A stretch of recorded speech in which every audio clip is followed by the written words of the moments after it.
Hello and welcome to News Tonight. I am Rhoda Ngonzi. Let's take a look at the headlines.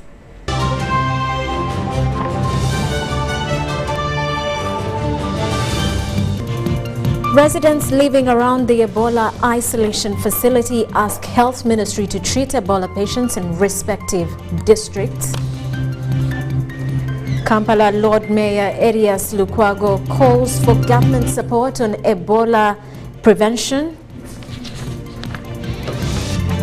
And Uganda urges stranded citizens living in the UAE to register for immigration.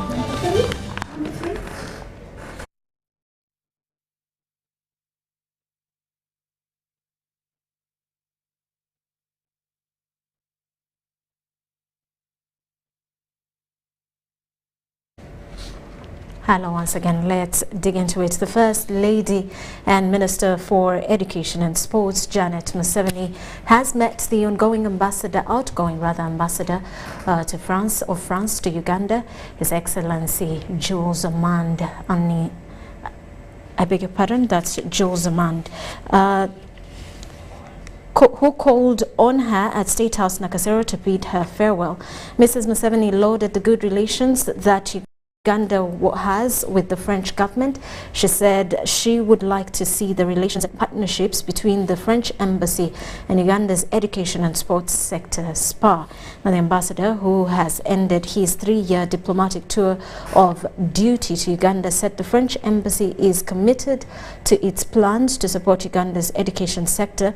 He assured the First Lady that the new ambassador, together with the country director of Agence Française de Development and the head of cooperation at the French embassy, will follow up on the plans to support the improvement of education system and promotion of e-learning. He appreciated government of Uganda's cordial relationship with the French embassy.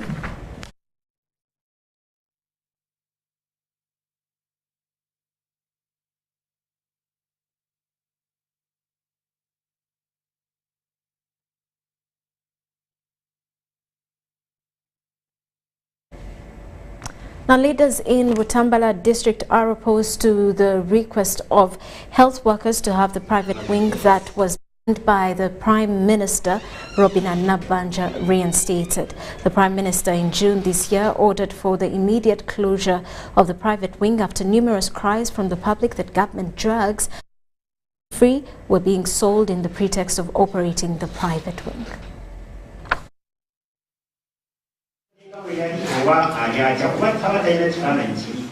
While meeting the Prime Minister Rhoda Ngonzi at Gombe Hospital on Sunday, the leaders led by the Members of Parliament Mwanga Chivumbi and Aisha Kalanda pointed out that the private wing aids extortion for local people for health services. The medical superintendent at Gombe Hospital, Joseph Mbuga, briefed the meeting that service delivery is becoming difficult since the banning of the private wing.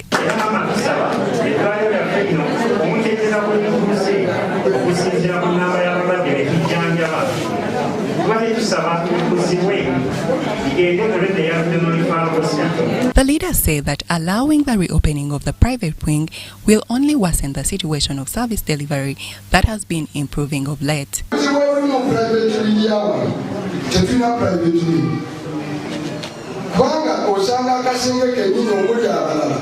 It is humanizing. No water one, no water routine. Bangaine dagara, bangaine. Bangafu, bangaine bafu, onorafa, bangaine dagara. Ngabai mugumu. Private wing yalikuwa no. China church tano nyote ya tumungira ko. Edward Africa ni public ya bantu afa bulicho. The Prime Minister Rhoda Ngonzi told the meeting that the private wing can only be allowed to operate after an audit to establish its relevancy to the ordinary person.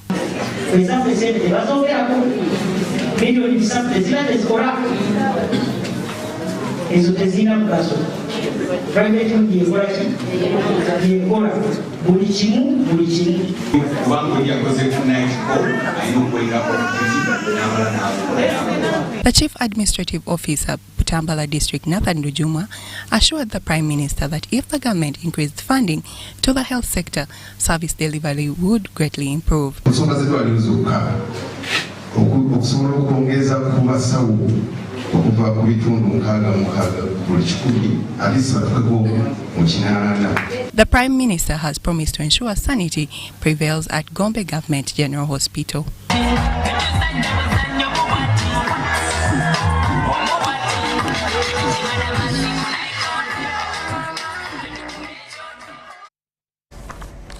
Now, the political leadership of Kampala Capital City Authority KCCA has urged government to come up with a program of action and budget for them to be able to work on arrangements to reduce the spread of Ebola in Kampala and prevent putting the city on lockdown.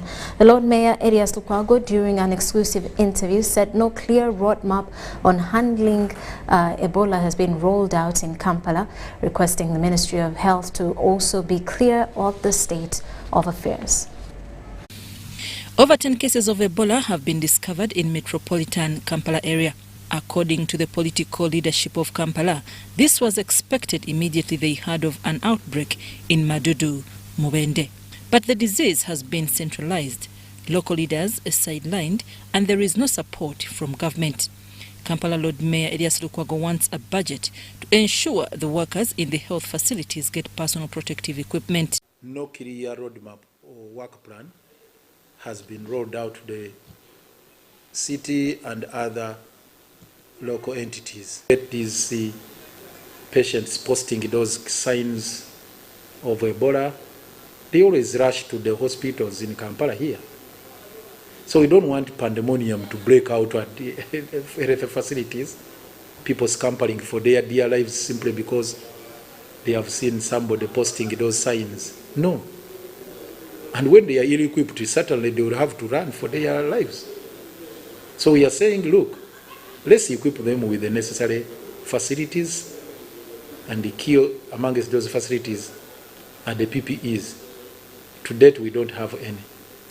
They also wanted support to empower village health committees, boost their capacity to be able to track cases and do surveillance. Lukwago wants government to work out necessary arrangements to be able to manage Ebola in Kampala and prevent putting the city in a lockdown, yet it was still recovering from the COVID lockdown. We also want to empower our village health committees. We must boost their capacity to help us deal with the dissemination of information, surveillance, monitoring, tracking these suspects, or work out preemptive arrangements to ward off the spread of Ebola without necessarily putting the state under lockdown. The least thing we would want to see is putting the city yet under a debilitating lockdown. From the COVID-19 fund, KCCA procured 7 ambulances, which they plan to roll out to different health facilities. Meanwhile, on tenants in Kampala arcades leaving because of hiked rent, he attributes the situation to delay in passing the landlord-tenant law and charging rent in dollars. Right now, we don't know the fate of that legislation because ever since it was returned to State House for the presidential assent, we don't know what happened next. The station had imposed the ceiling and particular intervals. And to be specific, I think the provision was to the effect that there shouldn't be, the increment shouldn't go beyond 10% in any given interval. That remained within the Act, but unfortunately how the same will become operational, to be effective, to be enforced or implemented is yet another matter. Lukwago urges organizations managing the business community in Kampala to support the affected categories. I'm Nafka Farida and Joel Vubia. Meanwhile, the Ministry of Health has released the latest Ebola virus disease infection updates, showing 15 new infections countrywide. In the breakdown, 12 of the new cases in Kampala and Wakiso. Machindie has 1, Rubaga 11, Nansana 1 and Seguku 2. Cumulative confirmed cases are 90, active cases on admission are 28, and there are no new deaths. However, accumulated deaths are 28 and cumulative recoveries are 32.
Meanwhile, government of Uganda has urged the stranded Ugandans living in the United Arab Emirates to register with Immigration Office before the closure of the repatriation window at the end of October.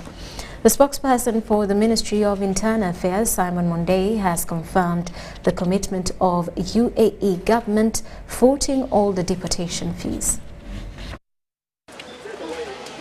Through bilateral negotiations between the government of Uganda and that of United Arab Emirates, stranded Ugandans in the UAE were granted a window to be repatriated even without necessary documentation. The government of UAE accepted to waive their illegal stay fines and allowed them to return, and actually paid for their tickets to return home. These are given till the end of October to register with the Immigration Office for consideration. Of course, once they are discovered after the amnesty period, that is after October, they will be fined and then thereafter will be deported back home. Upon return, these Ugandan nationals will undergo mandatory counseling before mixed with the community. Government has hired special psychologists for this job. We are counseling these young girls. Remember, they have been in incarceration for about 1-2 months, others 3 months. So it wouldn't be proper for these people to just come and then we let them go their way. So what is happening, they are not being kidnapped. They are only being helped to be taken to Ministry, especially of Internal Affairs, where we have counselors paid for by the government of Uganda to help counsel these people so that they can be integrated back in society. At least 100,000 Ugandans stay in the UAE, where only 25,000 possess illegal documents and 75,000 used irregular means to reach Emirates. Doing it through fraudulent companies who are only looking for money. So only roughly 25,000 Ugandans living and working in UAE are doing it in legal means. The 75,000 are doing it fraudulently through some agents who are looking for money. Security has established increasing irregular recruitment of girls in rural areas. Perpetrators are believed to use religious crusades to deceive people. So we have had a group of agents who go to areas located in rural Busoga, rural Teso, rural Bugisu, to convince parents that they can actually get jobs for these girls.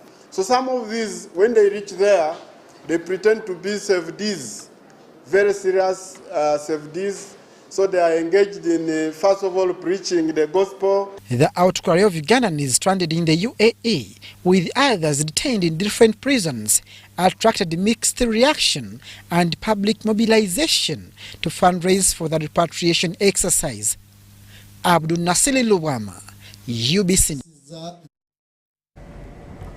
Now, President Yoweri Museveni has today received credentials from the new Danish ambassador, Signy Aljag. Welcoming Her Excellency, President Museveni said Uganda has enjoyed a good relationship with Denmark for a long time. President Museveni highlighted that Denmark has been Uganda's partner in the area of milk production, as they gave Uganda the first 20 milk coolers, which were used to encourage people to produce milk for money and not only consumption. Mr. Museveni also thanked the Danish government for supporting Uganda in managing refugees.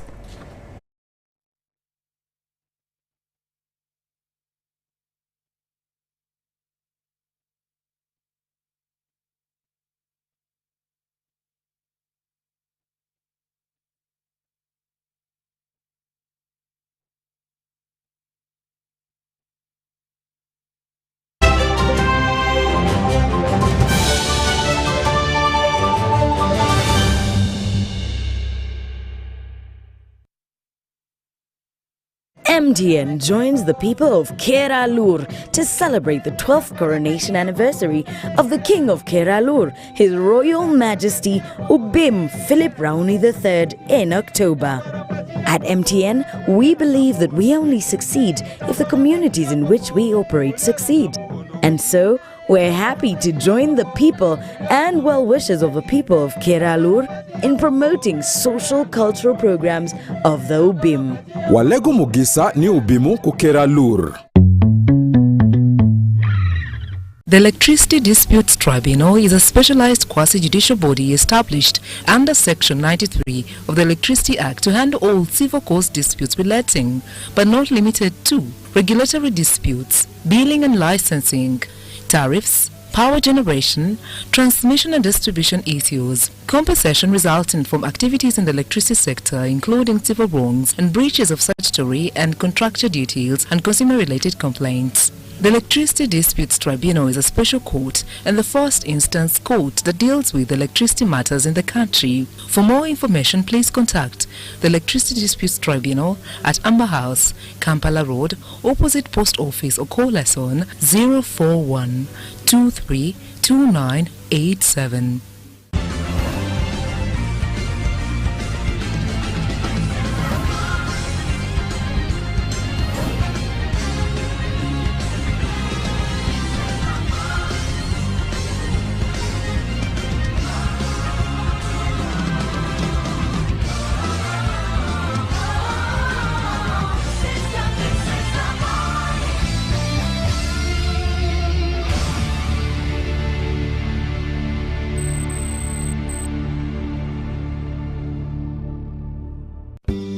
At Timex Nutrition Center, we advise you on the right foods to eat, exercise profile to adopt, and lifestyle strategies which are compatible to your blood group and genotype. This empowers your body to prevent and treat many diseases like diabetes, blood pressure, arthritis, ulcers, obesity, and many others. For more information, find us at our head office in Kampala on Nassa Road, Conrad Plaza, 2nd floor, or call 0758 819 952 or 0778 288 361. We also have other branches in Bara and Jinja.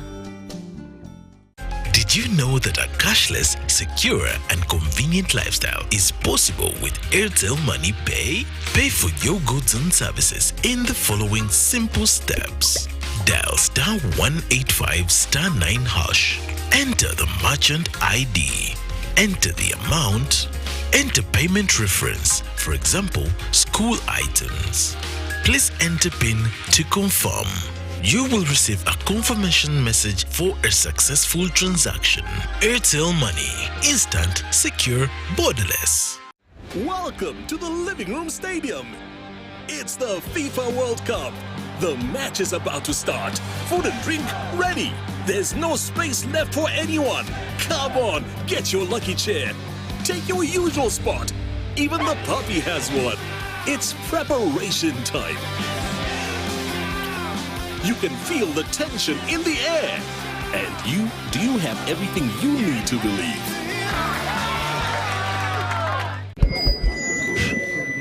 So, I'm here to announce that the MTN Kampala Marathon is back. And this year, we are running for babies. To be clear, I am not talking about a baby.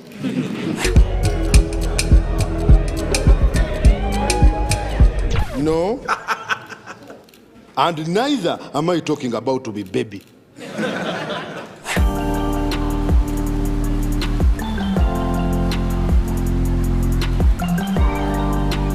I am talking about these small dollars.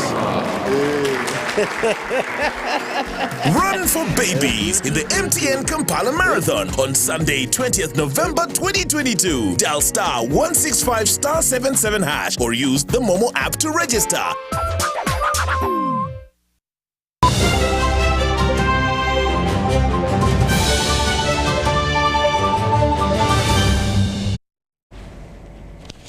Welcome back. You are still watching News Tonight. Chaos overwhelmed Chidunda village in Nakaseke district as mourners attended the burial of Suleiman Jacana.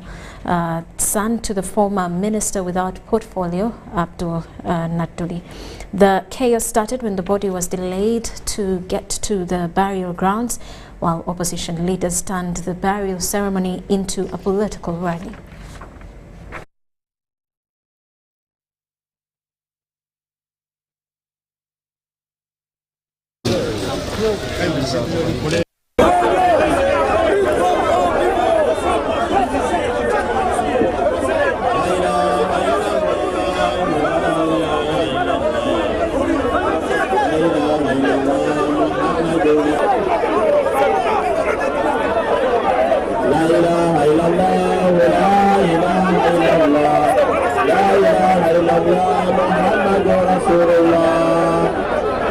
Tubatusuubira bigambo birungi bimuyingiza mu jjana naye embeera eno kadde wange nkwetondera sinnakasika bwete bwefaanana bwe tubeera eyo ntegeera ya buli muntu ye nga bw'aba asiimye bembanga nakyadda eka ewuwo ate nze nembeera omutabutabuzi w'amaka ate nsentaba buki kaakati nno amahabba ago ge mulina mu by'eggwanga lyammwe mugakuume naye nga galina omukololo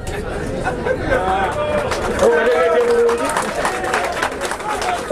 naali badde mbagobyewo naali badde mbagize eki naye sibagobye lwaki nti Museveni bye yajja eno yasookera ku nsi ng'omukulembeze wa DP ya Luweero nga ntwala makulu bita ntwala central Luweero kakati gye tuyitamu Nakaseke ne North ne South okategedde bulungi era nga nze deputy publicity secretary wa DP ekasana wali mu district Mbeka naye benteebereza ninga nti bembagobawo nze Museveni yanzijja mbaluwa mwabo naye mba nina bubeezi kubatereeza mu kifo ky'okubagoba kale nno mbagamba bigenzanga ku mikolo emirala gyonna temufuuka nga basabbuwa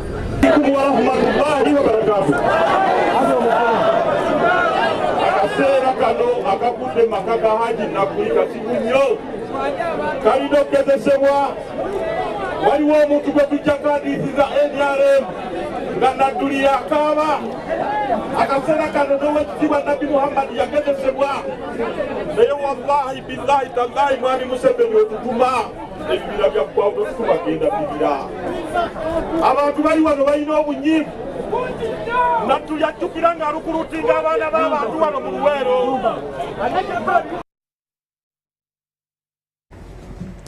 And the Vice President Jessica Lupa, also woman member of Parliament for Katakwit District, has appealed to residents of Serere District to protect and conserve the environment.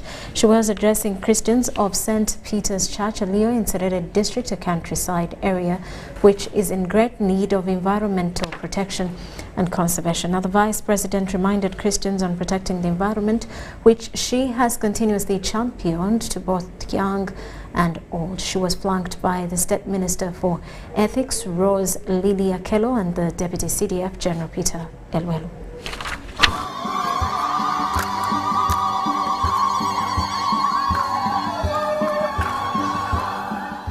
Little children who made a huge part of the congregation listened attentively yesterday as the Serere District played host to Her Excellency Vice President Major Retired Jessica Alupo. The mood was bright and sunny as more people gathered here at St. Peter's Church, Olio. In her message to the congregation on environmental protection, the Vice President said government has made strides in providing more cooking alternatives to save trees from being cut for charcoal use, emphasizing that it is an effort that places a responsibility on everyone. The Vice President made the call during a fundraising ceremony for the construction of St. Peter's Church, Olio in Serere District. The ceremony also saw Christians mark the World Mission Sunday and Paris Day, presided over by the Right Reverend Dr. Joseph Echiru Oliach, the Bishop of Soroti Diocese. When the season is hot, Teso is normally one of the most affected by long droughts, sometimes creating hunger. It is for this reason the Vice President told the people of Teso that the time is now for them to plant 1 billion trees to save the earth from climate change, rain formation, and prevent biodiversity loss. Alupo encouraged them to plant trees in their farms, along roads, and everywhere else, saying trees are an integral part of environmentally beneficial, not only to farming, but also provide habitats to wildlife, help prevent flooding, store carbon, and clean the air. She further explained that the trees also benefit farmers by providing shade and shelter for livestock and encouraging pollinators. She also urged the clergy to always encourage parents to raise children in the best way possible if they want the youngsters to create a better citizenry in future.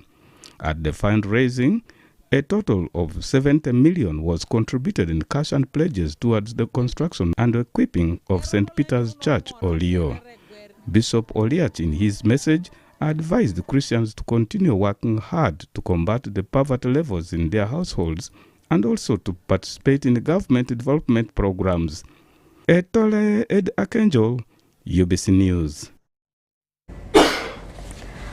Forum for Democratic Change has condemned the abuse of human rights, kidnap of Ugandan citizens by use of drones, and what they termed as trumped-up charges. They cite the arrest of Sam Mugumya in Uganda and DR Congo, where he served a sentence and was released in September this year. The party and family members are currently processing his travel documents for his return. Meanwhile, FDC offer condolences to Haji Abdul Naduli for the death of his son, Jacana Suleiman Naduli. If it is 2, you write 2. 0, you write. They tried him for being a member of M23. He was convicted for 8 years, but they put into consideration the 7 years he had spent in prison.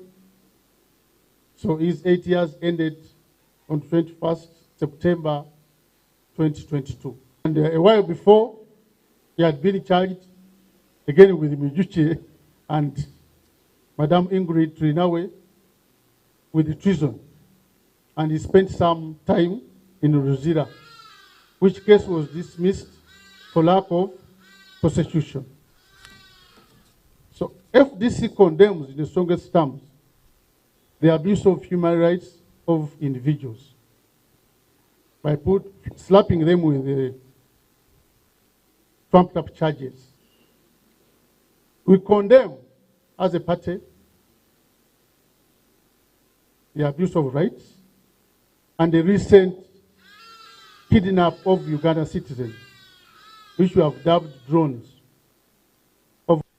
And in the same vein, we send our deepest condolences to Haji Naduli for the loss of his son, Jacana Suleiman Naduli.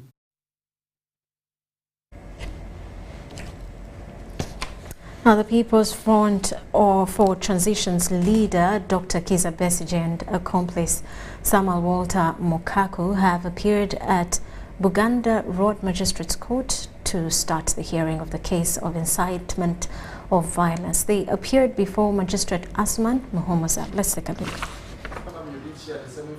ASP Nahamanya David, who conducted the arrest, was the first witness to testify in the case, where People's Front for Transition's leader, retired Colonel Dr. Kizza Besigye, and accomplice Samuel Walter Mukaku are facing charges of incitement to violence. ASP Nahamanya David, the commander of operations at Central Police Station in Kampala, told court that he found Dr. Kizza Besigye mobilizing the public to join, although when he tried to arrest him, the accused closed himself in the car. This was before Magistrate Asman Muhomoza. Way that I could bring back a sanity was to make sure that him and his colleague are arrested, and which I did, and which sanity returned downtown.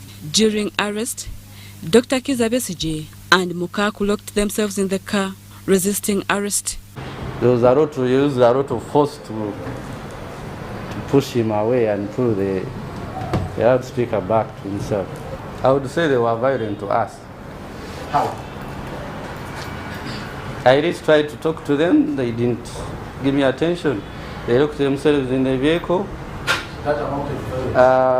We tried to grab the microphone, the loudspeaker he was using, and he was almost hitting the officer who tried. During cross-examination, ASP Nahamiya David found it hard to defend the statement he made following the arrest. You are saying there are those who are not happy with the statements he made. Not the statements, but his actions. Let's pick the questions and answers to the statements.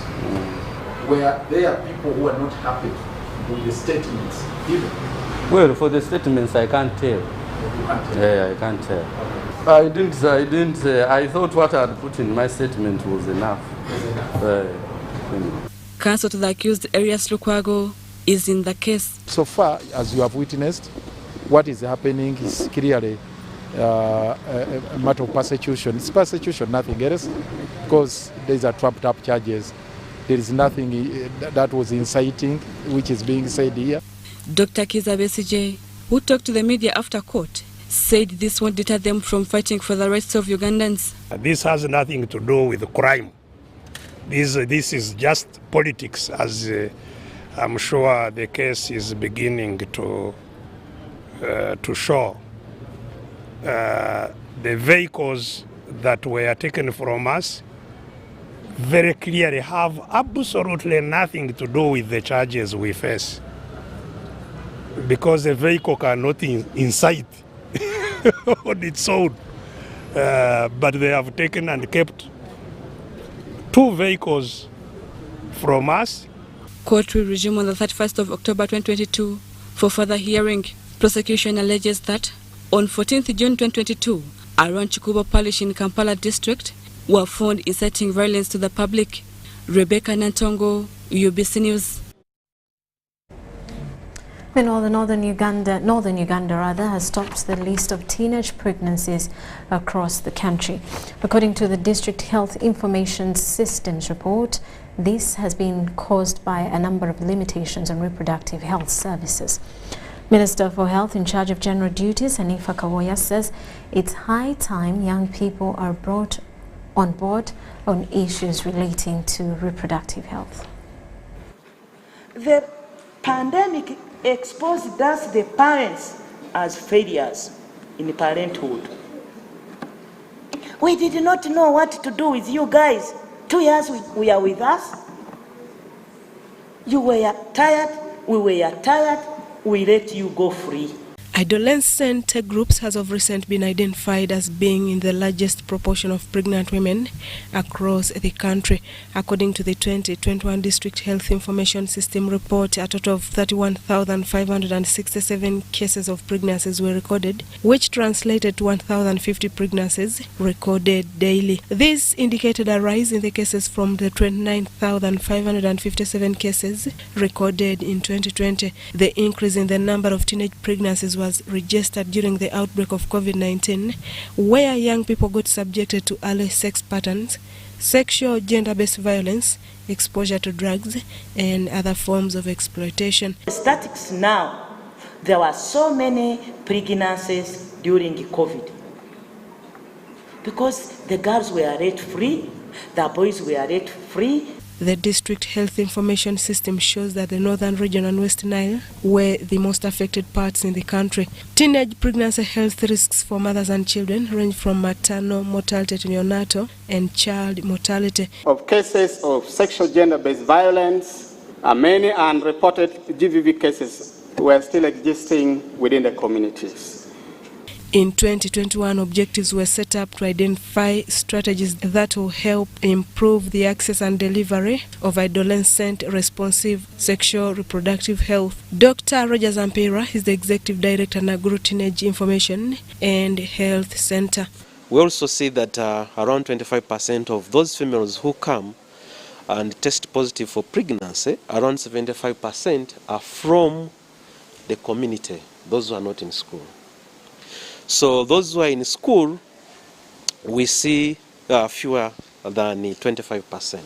The second annual Conference on Adolescent and Young People's Safe Motherhood 2022 under the stewardship of Minister of Health and Guru Teenage Center convened under the theme Strengthening Delivery of Adolescent Responsive Health Services. The conference is a follow-up on the 8 objectives set last year, but also to identify strategies that will help improve access and delivery of adolescent responsive sexual reproductive health services.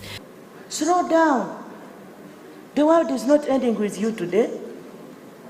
Have those that we can as a government manage.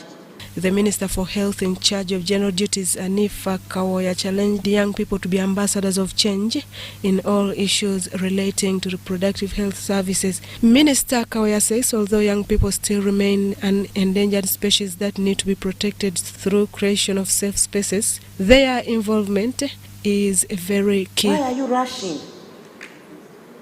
In this .com, my mother had 14 kids. And you think I would allow my daughter to have 14 kids? And you have gone through the school? Having many pregnancies have their consequences on the social sector, the education, the health centers. How many health facilities are we going to have for the young mothers, for the judges, and the babies? Every last week of October, Uganda commemorates Safe Motherhood to reflect on the outcomes of the set objectives. Susan Naung and Andrew Sebira reporting for UBC TV. And a section of school administrators in Arua City have hailed General Muhoozi Kainerugaba for extending support to these ailing institutions in order to ensure there is sustainable and quality learning environment for the young generation. Through team chairman General Muhoozi Kainerugaba, who was in Arua City, donated sanitary kits to some schools. Kainerugaba is already arriving. Last Saturday, the Senior Presidential Advisor Special Operations, General Muhoozi Kainerugaba, was in Arua City on a talent and search promotion mission. Sports is also a unifying factor. It unifies us. The event having been successfully hosted at Arua City Golf Course grounds, the team extended their West Nile trip by interacting with communities. Cannot leave Arua without touching on a girl child. So we are visiting the 3 luckiest schools in Arua, and Muni girls, you are number 1. This visit by team chairman at Muni Girls Secondary School in Arua City was among the long day community tours by General Muhoozi's expanded team. The team here is going to tap talents. Team MK, there are a lot of talents of young people here. At the right time, I want to request you to come and tap these talents from these girls.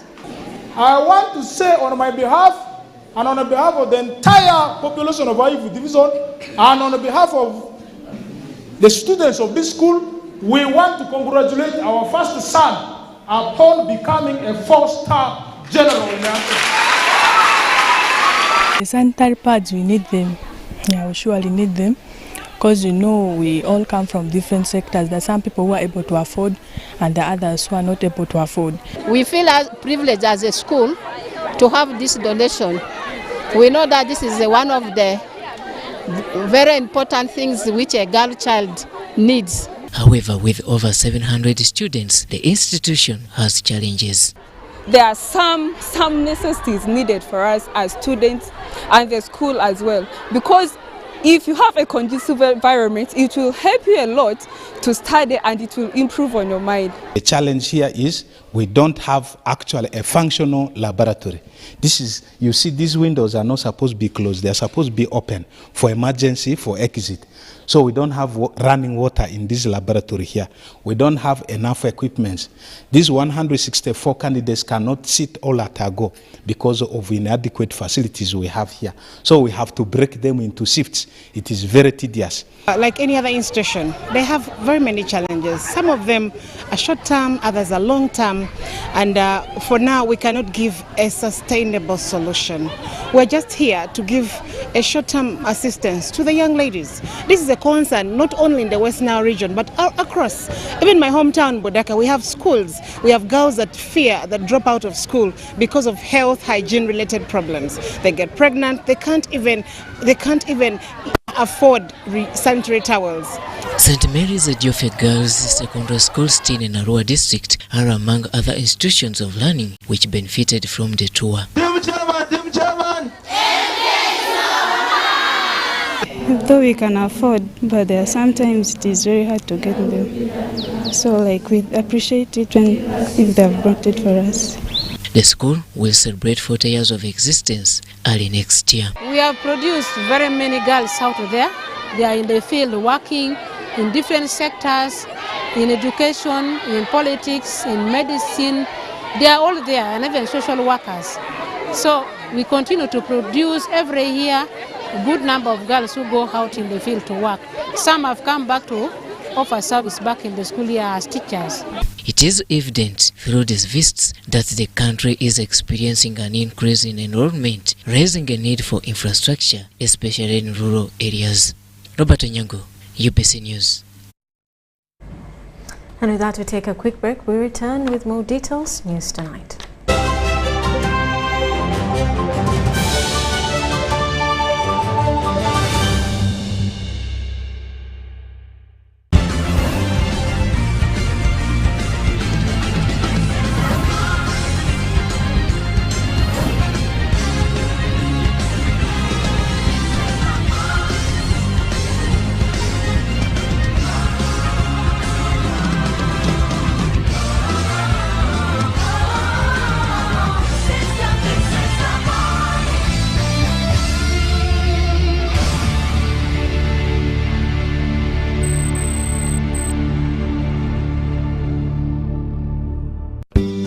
At Timex Nutrition Center, we advise you on the right foods to eat, exercise profile to adopt, and lifestyle strategies which are compatible to your blood group and genotype. This empowers your body to prevent and treat many diseases like diabetes, blood pressure, arthritis, ulcers, obesity, and many others. For more information, find us at our head office in Kampala on Nassa Road, Conrad Plaza, 2nd floor, or call 0758 819 952 or 0778 288 361. We also have other branches in Bara and Jinja.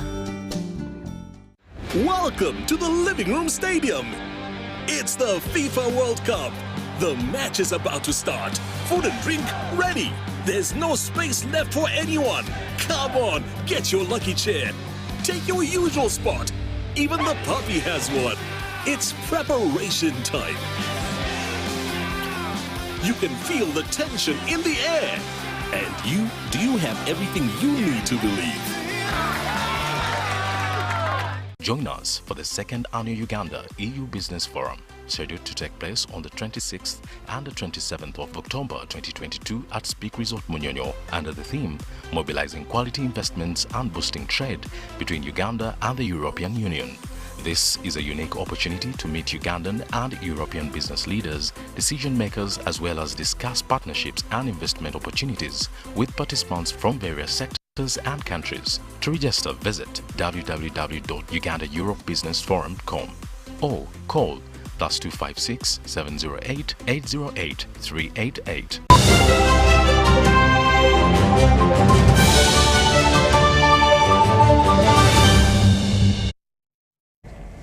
Welcome back. You are still watching News Tonight, and now in business news, the Directorate of Industrial Training in the Ministry of Education and Sports will conduct competence-based assessment level 2 beginning on 25th October.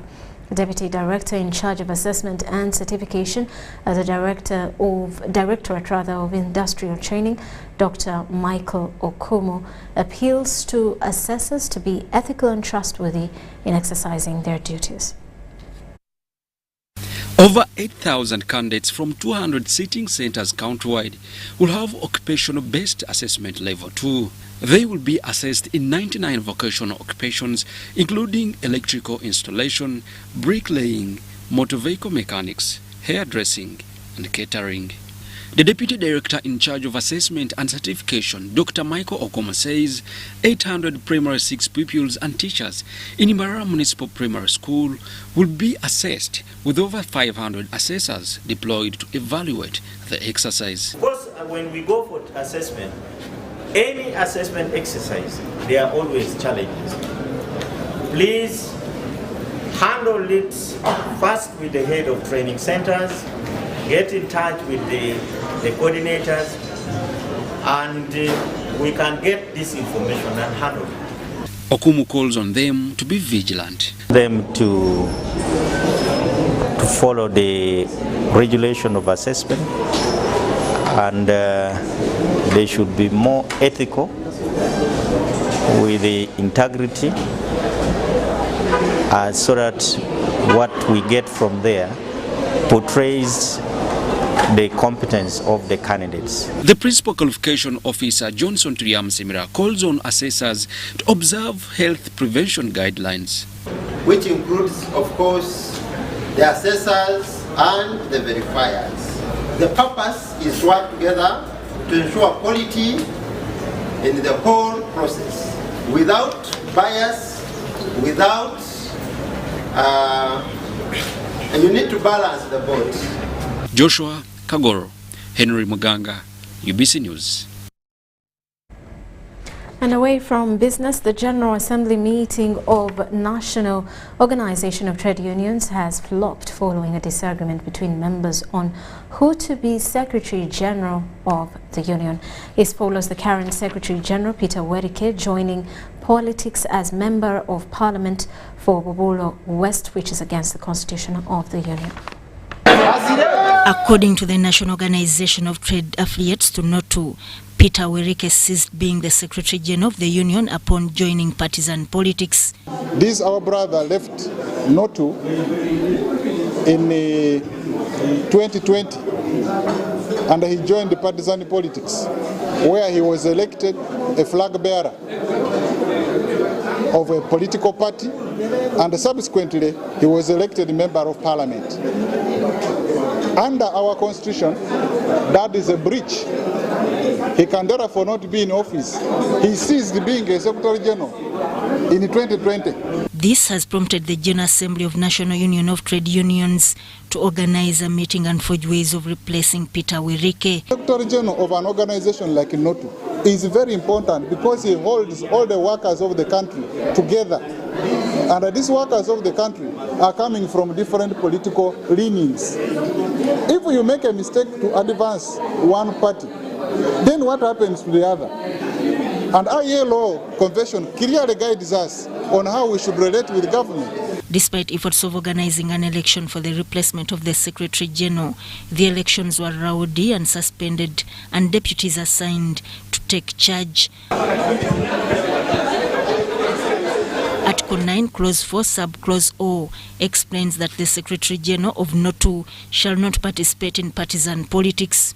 The Chairman General, National Organization of Trade Unions, Asha Wilson Owere, confirmed the resignation of the Secretary General, leaving members to make the final decision within 14 days. Today, the Secretary General decided to resign his position as Secretary General, so that he can concentrate at the constituency level. But you know that members wanted the immediate election, which we have said no. Let the tempers cool down first. Is it, where is it written?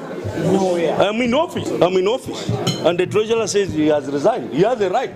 By the way, you're not supposed to do forceful labor. Did you know that?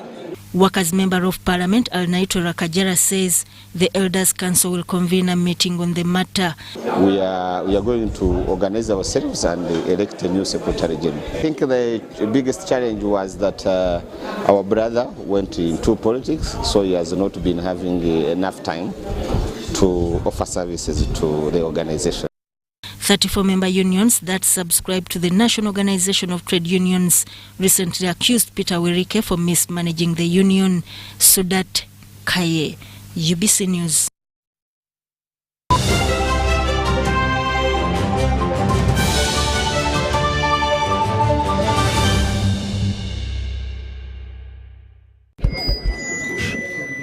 So, I'm here to announce that the MTN Kampala Marathon is back. And this year, we are running for babies.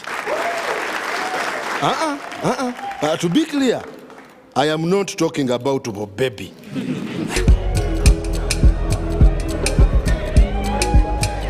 No. And neither am I talking about to be baby.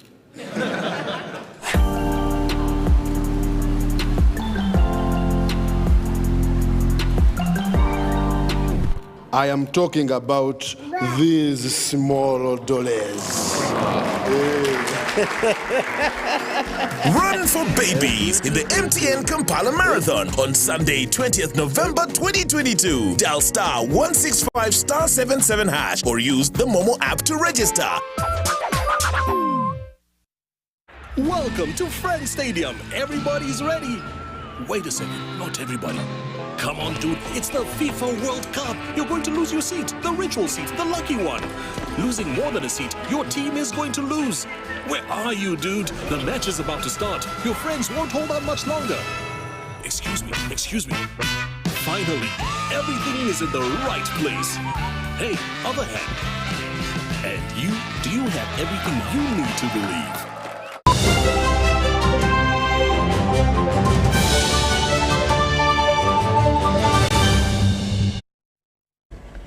And now in sports, Uganda's hopes to claim the Beach Soccer African Championship have come to an end after the team fell to Egypt 2-6 in their last group game match. The loss means Uganda will now exit the 2022 Beach Soccer Africa Cup of Nations and will only play a classification match against Malawi on Wednesday, 26th of October. Uganda has exited the 2022 Beach Soccer Africa Cup of Nations after losing to Egypt 2-6 in their last group game. In a match played this afternoon at the Villancross Arena in Mozambique, Uganda conceded 6 goals and scored 2 from Beka Lukoya and Brian Nkubi. Uganda needed a win against Egypt to progress to the semi-finals after losing the first game and winning the second. But we had a little bad luck. And today the team with the better experience, with the more experienced players could win. That's my analysis. We made a good journey. We trained a lot, we made some good results. And now the basic is done, you know, you have to go ahead to work with these guys, to train and to prepare for the next tournament. This is the worst finish for the Ugandan national beach soccer team, having finished 4th in the previous Beach Soccer Africa Cup of Nations edition played in Senegal. Uganda will play a classification match against Malawi on Wednesday, 27th October. Grace Joyce Kemigisa, UBC News. And the Pepsi University Football League returns on Tuesday with the second semi-final first leg. University will this Tuesday host Makerere University Business School in an anticipated Pepsi University Football League semi-final first leg at Kavule Grounds along Masaka Road. We are ready for Tuesday's game. We are facing a record champion, a stronger team on and off the pitch. It has a good technical staff, but I'm sure the boys are ready for the encounter. Makerere University Business School was reinstated after its quarter-final tormentors Chambogo University were banished for using an ineligible player and returned to the semi-final for the very first time since 2017. About bouncing back in the league, I was so excited and still so excited and prepared. To me, I believe we had all it takes to beat Chambogo, but because we failed to manage the game so well, we squandered our chances and the opportunities we had.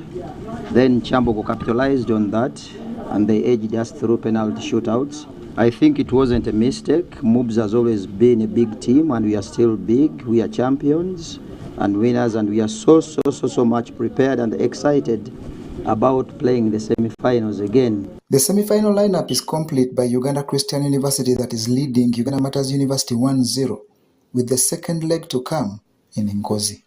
John Burns Sentamo, UBC Tonight. Well, that does it for News Tonight for now. Let's take a look at the top stories.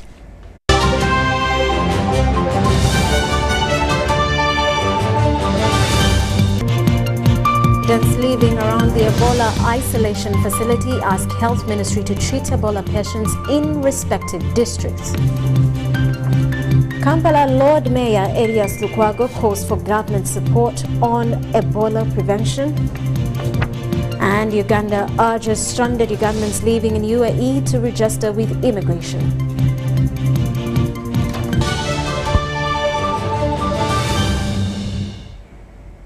That does it for now. We do return at 10 o'clock with more details. Rhoda Ngonzi, do stick around.